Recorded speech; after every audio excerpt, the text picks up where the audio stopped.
ہادیہ کو معلوم ہوتا ہے کہ ہادیہ کے والد یعنی سراج صاحب جہاں پر بطول کا رشتہ ہوا ہوتا ہے وہاں پر بطول کے رشتے کی جگہ ہادیہ کا رشتہ کرنے لگتے ہیں۔ پھر ہادیہ اپنے والد کا یہ فیصلہ سن کر بہت زیادہ ایموشنل ہونے لگتی ہے کیونکہ وہ تو کشان سے بے حد محبت کرتی ہے، یہاں تک کہ کشان کو اپنا محرم سمجھ بیٹھتی ہے۔ جیسے ہی کشان گھر آ کر ہادیہ سے ملنے کی خواہش کرتا ہے تو بطول دیکھ کر کشان کو ہکی بکی رہ جاتی ہے اور سوچ میں پڑ جاتی ہے کہ آخر میری بہن ہادیہ اس لڑکے سے محبت کیسے کر بیٹھی جو کہ ہمارے والد کا سب سے بڑا دشمن ہے۔ لیکن ہادیہ تو کشان کے پیچھے اپنا حال ہی برا کر بیٹھی ہے، ہمیشہ رونے میں اپنا وقت گزار رہی ہے۔ دوسری طرف سراج صاحب جیسے ہی اپنی بیٹی ہادیہ کی یہ حالت دیکھتے ہیں اور انہیں معلوم ہوتا ہے کہ ہادیہ کسی سے محبت کر بیٹھی ہے تو وہ مثال دینے لگتے ہیں کہ خود کو غلط ہو کے صحیح ثابت کرنا اتنا مشکل نہیں ہے جتنا صحیح ہو کے ہی صحیح ثابت کرنا خود کو کتنا مشکل ہوتا ہے۔ اور اپنی بیٹیوں کو سمجھانے لگتے ہیں کہ بیٹا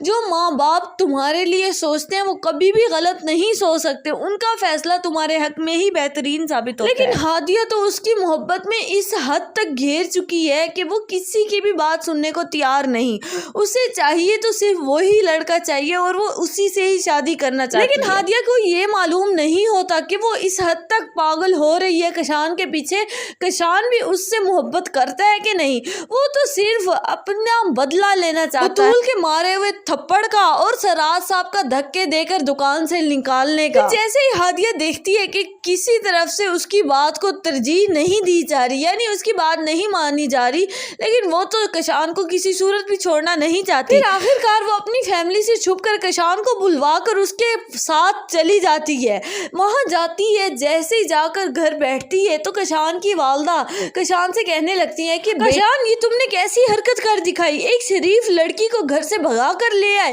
وہ عزت دار فیملی کی ہے، تمہیں ایسا نہیں کرنا چاہیے تھا، اب جاؤ تم اسے واپس گھر چھوڑ کر آؤ۔ پھر وہ ہادیہ فوراً سے بولنے لگتی ہے کہ نہیں آنٹی مجھے اب کبھی نہیں جانا اس گھر میں یہیں رہوں گی کشان ہی کے ساتھ۔ سبھی عذاب کی کیا رائے ہے کہ کشان کی والدہ ہادیہ کی یہ بات سن کر ہادیہ کو اپنا لیں گی، اسے اس گھر میں پناہ دے دیں گی، اپنی قیمتی رائے سے آگاہ کرنا مت بھولے گا نیچے کامنٹ سیکشن میں۔